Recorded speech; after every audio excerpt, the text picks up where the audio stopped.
on this chilly day to enjoy some warm coffee and some friends and helping us spread the entrepreneurial spirit throughout our community. We have two fantastic presenters today that I can't wait to share with you. And we're going to kick it off by hearing from Sweet Teas with Tracina.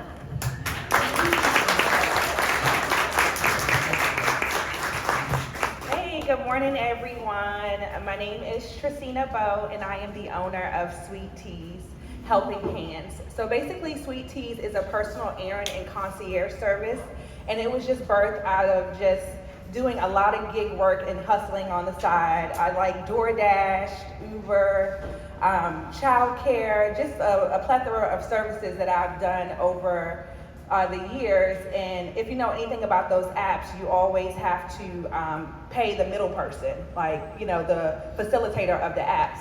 So I decided one day that I was just going to create my own brand, and I just titled it Sweet Teas. Throughout like my life, everyone has called me T for short. So when I was in the hospitality industry, I always made the best sweet tea, and we know that is a Southern staple. So I like to kind of make that brand story a reference, because raise your hand if you love sweet tea or unsweet. Raise your hand if you ever need a helping hand. I think that should cover just about anyone. Our lives are full, our schedule is full, and it's always nice to have someone that can do a simple task for you, that you can delegate something over to kind of just do what you need to do. And the range of services can be from just something as simple as dropping my grandmother flowers, or house sitting, or watering my plants when I'm gone. So my website is sweetteashelpinghands.com, and that's my Instagram as well, sweetteas_helpinghands, and hello@sweetteas.com. And the most frequent services that I provide would be like picking up people from the airport when they come into town. So I do a hosting for them in that way, sharing our lovely community.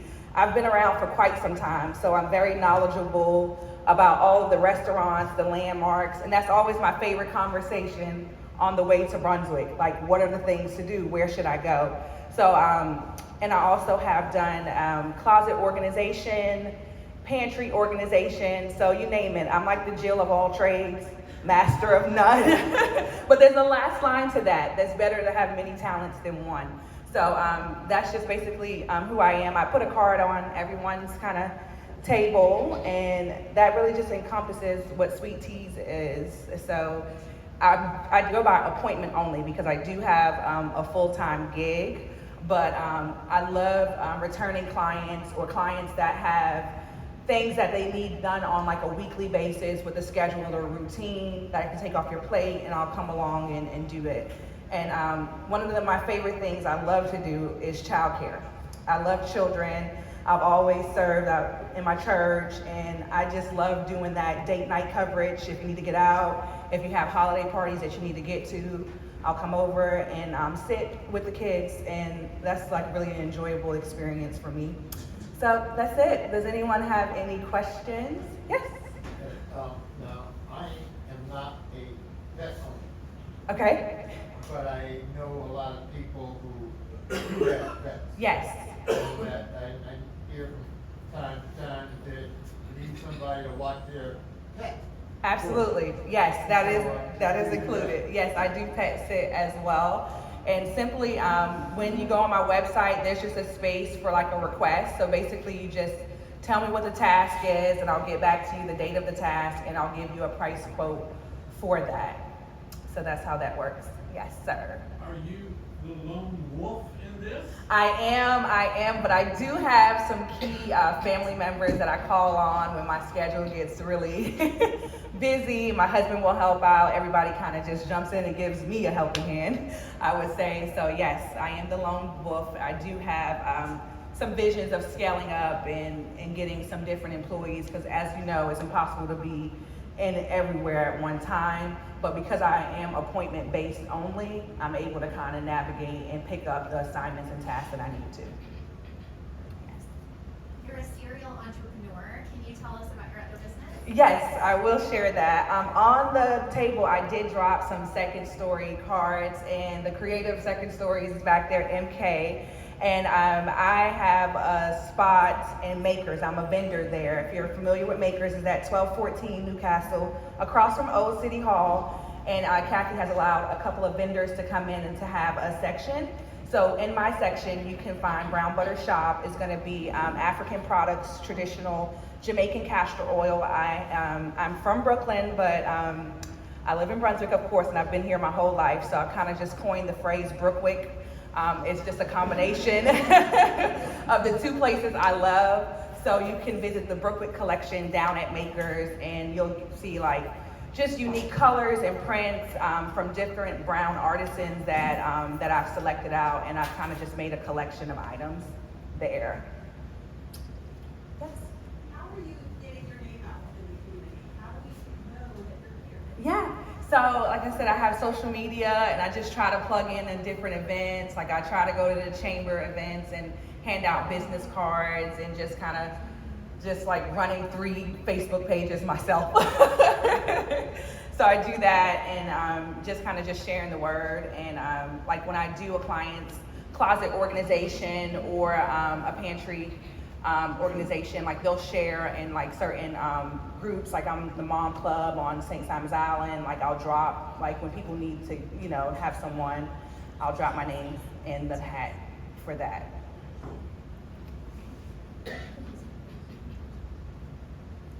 Hey. How do you charge? Yes, so I charge hourly for a task, and then if it's on the island or inland, I'll charge mileage attached to it. Is that the same rate for every task? No, on the website you'll see if it's a pantry task or a closet task, or if it's like a declutter. I do specialize in that, and I am, thank you for bringing that up, doing a holiday special. If you want to give someone the gift of organization or decluttering. I know a lot of us have a ton of things, so I try to move towards minimalism as a lifestyle. And if you have someone in your life that you know could benefit from just like doing a purge of the garage, those projects can get really overwhelming, and people tend to need a helping hand with those. So I love to do that and kind of change the space and organize things by color, size, shape, and things like that, and get really into it. That way you have a system and you know what you have. And just to drop another line on that, when we know what we have, we buy less. So that's how it's a great investment to save money, because when you don't know what you have in your pantry, you find yourself going to the store buying 2 and 3 of the same things. So if you invest in a pantry or closet organization, you will see that return immediately, because you know you have a red sweater, you know you have that can of beans, and you're not just like going to the store rebuying over and over. So thank you guys. If there's no more questions, I'm super nervous. I'm like shaking. But Sweet Tea and Brown Butter Shop, thank you guys.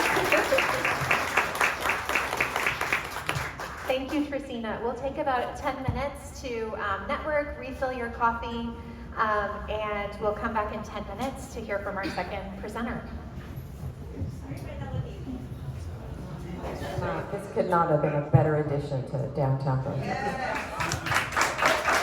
Sorry, Gracie. What if you get your own? Y'all do a duet. It's karaoke Wednesday. Love it.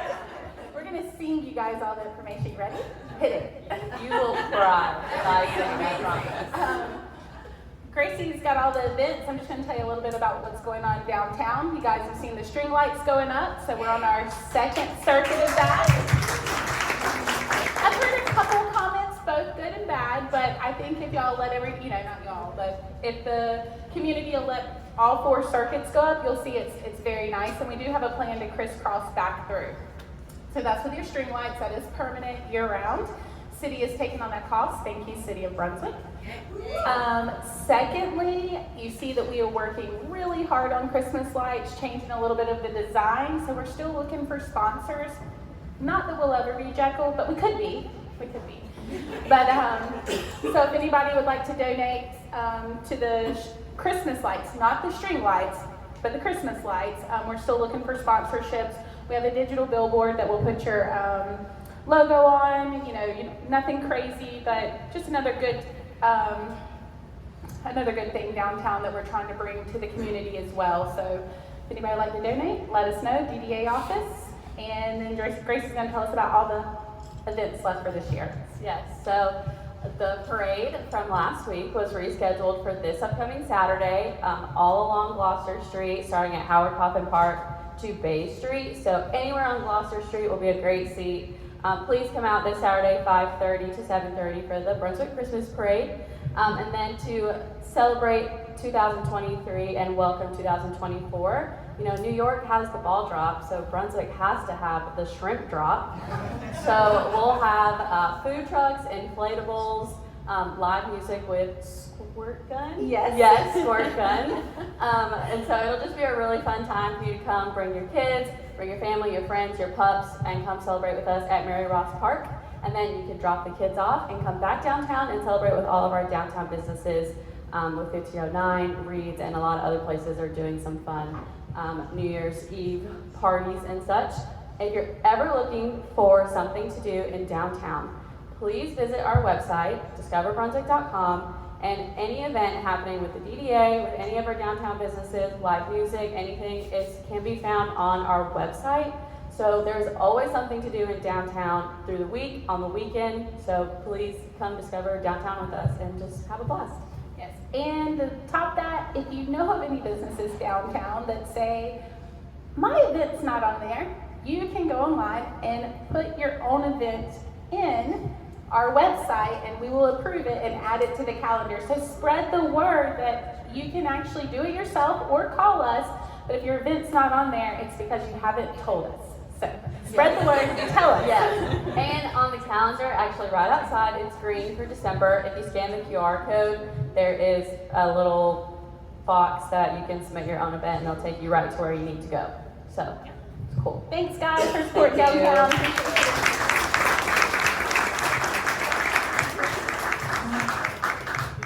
I like how this is going. All right, who's next? Who's introducing? What's going on? Hey, you?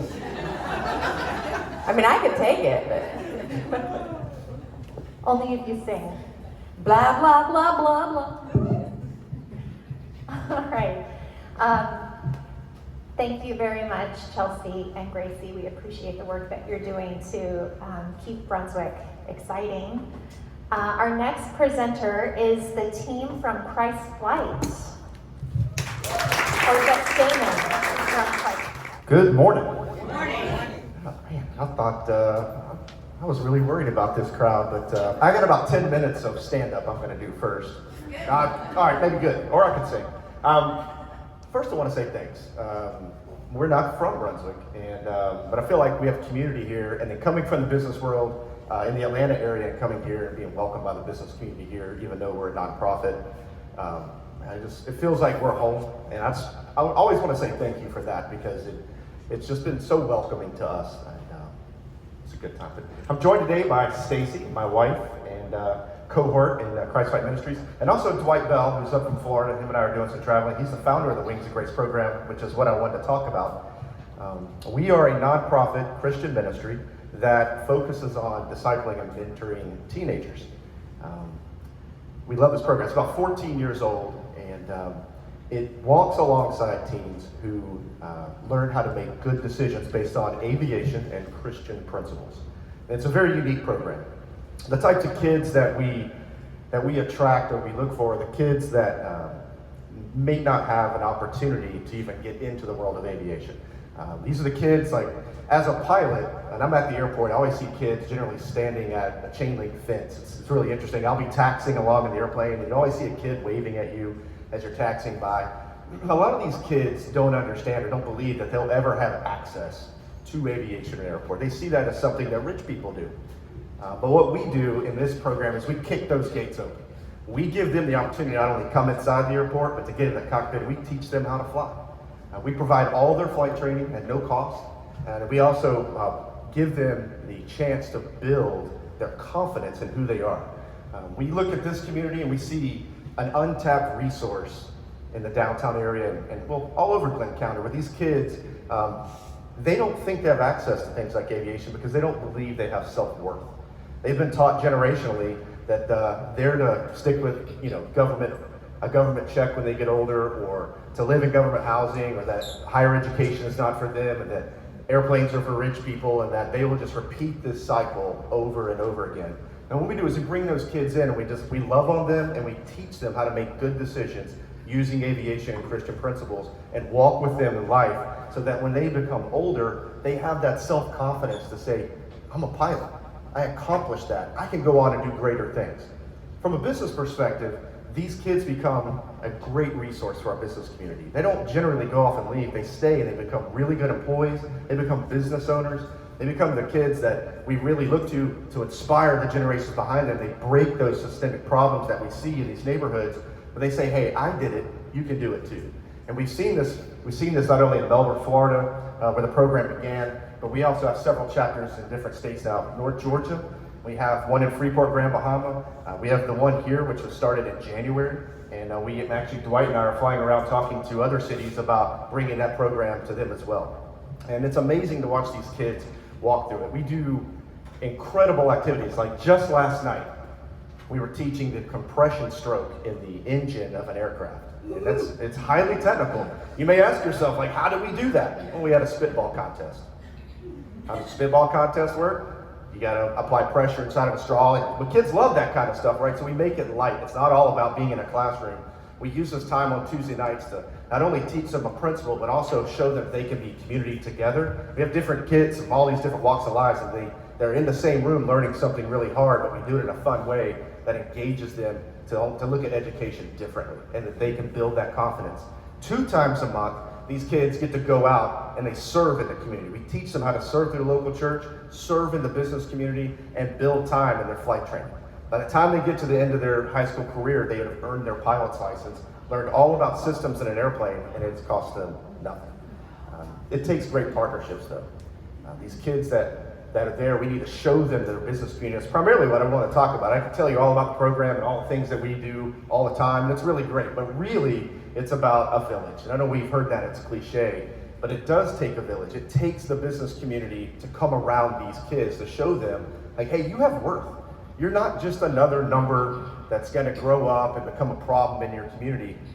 You have worth. We believe in you. We see that you are engaged in a program like this, and that business community, those business owners can come around them and show them, hey, we want to show you what we do, so one day you can come out and do this in the community as well. So it takes those type partnerships where we're engaging them right back and showing them that not only do we want to walk alongside them, but we want to give them that work that they're seeking, that there's people that care about them. So those type of businesses are all types. It doesn't take aviation businesses, it takes all types of businesses. And I think one of the problems that we face is that the people who want to come and be mentors in our program or to show the business think they got to be aviation related. But we're looking for businesses that have restaurants, that have thrift stores, that have lawn care services. It doesn't matter, because the reality is not all these kids are going to grow up to be Delta pilots, right? They may not even want to do that. They just want the confidence and the ability to say, I did that. But they may go out and be the best employee that you ever had. So we're thankful for that. And if you have any questions, let me know. What's the age range? The age range for our kids, so that is a challenge for us. We start our kids at 13 to 14 years old, so 8th and 9th grade is what we look for. It's a program that goes all the way through high school. We want that time to walk along beside them, not only to give them flight training on a graduated scale, we don't want to hit them all up front with that. So we start them early, and then we meet once a week, and we walk all the way to their senior year. Most of our kids get their license by the time they're 17 years old, their pilot's license. Yes? Where do you meet at with your? Great question. That was a great segue question. It's something I love. So what's really exciting news in our community is last month we opened the Wings of Grace Aviation Training Center at the Brunswick-Bill Van Nuys Airport. That's really awesome. So we meet there on Tuesday nights. This facility not only houses all of the maintenance. So the ministry has 11 aircraft. We deploy these aircraft around our different chapters. Each chapter gets an aircraft. We bring them here. We do all the maintenance here in Brunswick at the airport. Our kids there meet on Tuesday nights, and then coming very soon, we're launching an aviation maintenance certificate program where kids who are 18, 19, 20 years old can come in and learn the basics about aviation maintenance, so they can turn around and get a job right here in Gulfstream or Stanball, one of the aviation companies, and stay right here in our community and continue to contribute. Oh, that one first. Do you need a qualified pilot with training certificate? So for the flight instruction piece, we do. So our kids start out with 3 phases. Do you need more of them? That's what- Oh, do I need more? That's an even better question. Always need flight instructors and pilots. So there's 2 components, right? So we have a mentoring piece, a discipleship piece, where anybody can be a part of that. If they're Christian, that's great. They can speak into that part from the biblical perspective. Really, we need good, solid citizens to be on that side. On the aviation side, they have the option of flying with their students and teaching FAA ground school on Tuesday nights. So it takes both types. So yes, more pilots.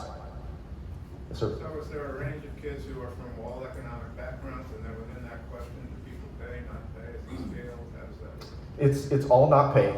One of the things that we do is we look to the business community to help us scholarship these programs. It costs about $8,000 per student to get them through the program. Currently, right now, the ministry takes care of all that cost. So engaging the business community to help. We don't ask the kids to pay a thing. They come from all different backgrounds. One of the challenges that we've had here in Brunswick is engaging lower income families who have kids who might want to be in the program. And this is where we really were kind of slapped in the face with the fact that they don't have self-worth. They don't believe this is not for them. We were told bluntly, we don't fly. And like, what do you mean you don't fly? That's not for us. I'm like, it's not for us. I know people from all kinds of backgrounds that do that. So it's been very difficult. So of course, a lot of the kids who came in and wanted to come in the program, their parents had the means to do it.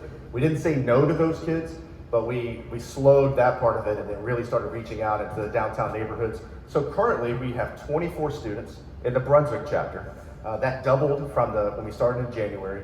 And those kids come as far away as Kingsland. We have kids on the island and kids from downtown.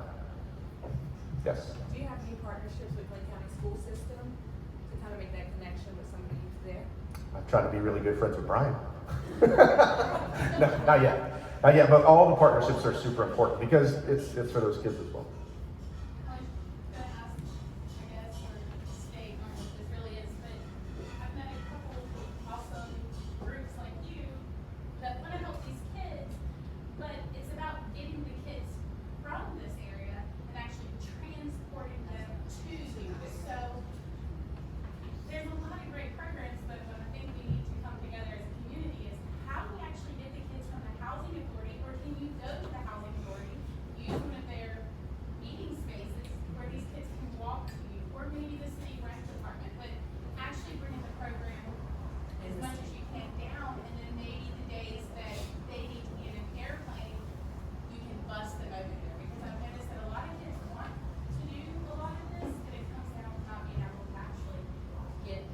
You are exactly right. I'll tell you a quick story about the first kid that came out of Glenvilla. His name was Avion.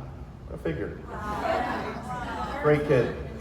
We lost him to Jacksonville, whatever, but it kind of stinks. But his mom reached out to us, and this will kind of go right into what you're saying. His mom reached out to us and said, I've got to do something. Avion was 12 years old and he was shot. His first time ever in aviation was a life flight helicopter. It really breaks me up because, this kid really wanted something. We walked into his house and it was just, I've been to many, 37 countries, a lot of those third world countries serving in ministry. This house was awful. They lived in squalor and all they wanted was an opportunity. They had no car, no ride, and they were homeless about a month after we met them, living in a hotel out on exit 29, I think it was. And it was just an awful situation. Avion just needed hope. So we were donated a van. We provided transportation to him. We would since donate another van that needs a transmission, by the way. So our hope is that, yes, we can take them. We currently have 2 other students that accept transportation from us. A few weeks ago, we were talking to one of the candidates. She ended up winning her election here, but we told her that we'd like to do a chapter downtown and only focus on the kids down here and have residents in the downtown area actually run that chapter because they can speak into those lives a little more directly. We live downtown. We live on George Street across from Glenvilla. But that would be amazing to have a chapter here that really focused on those kids, and they could just walk right over to the rec center. The startup for one of our chapters is, believe this or not, for all the flight training, all the fuel, all the maintenance, all of it, to start a chapter up is $7,500. It does not take a lot. Aviation is extremely expensive, and as they fly more, it takes more partnerships with the business community. But for only $7,500, we could impact 15 kids in the first class and put it anywhere in the city. It'd be nice for, and I don't mind, I spend the night out there, don't mind boots on the ground, but to get